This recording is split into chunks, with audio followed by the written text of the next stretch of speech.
আমার প্রতি কখনো কারো মায়া জন্মায়নি, শুধু আমার প্রেমে পড়েছিল। কেউ কখনো আমাকে সত্যিকারের ভালোবাসেনি, আমাদের মাঝে শুধুই প্রেম হয়েছিল। আমি চেয়েছিলাম খোলা আকাশের নিচে এক টুকরো প্রণয়, যেখানে অনুভূতির প্রকাশ করতে যান্ত্রিকতার সাহায্য নিতে হয় না।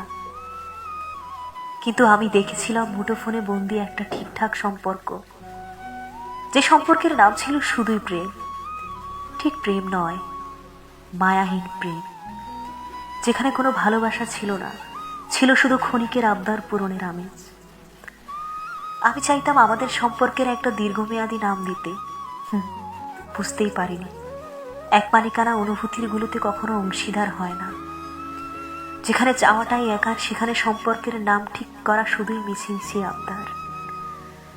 আমাদের শুধু প্রেম হয়েছিল, ভালোবাসাটা আর হয়ে ওঠেনি।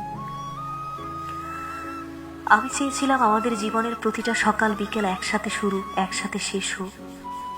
আমি ভেবেছিলাম সে হয়তো আমার দুয়ারে কড়া নেড়েছে, একসাথে জীবনের সতেজ মুহূর্ত এবং শেষ মুহূর্ত কাটানোর জন্য। কিন্তু হৃদয়ের কড়া নাড়ার শব্দ আমাদের জীবনে শুধুই প্রেম নিয়ে এসেছিল, যেখানে মায়ার জন্ম হয়নি। আমাদের শুধু প্রেম হয়েছিল, ভালোবাসাটা আর হয়ে ওঠেনি।